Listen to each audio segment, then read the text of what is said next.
เสียงกลองดัง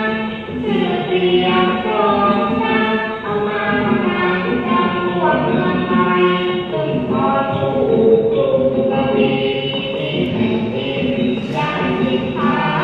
พระโลกน้อยเป็นตำนานพระโลกน้อยเป็นตำนานที่ราธิวาสที่วันนาเรื่องผู้กำเอามาทำงานเสียง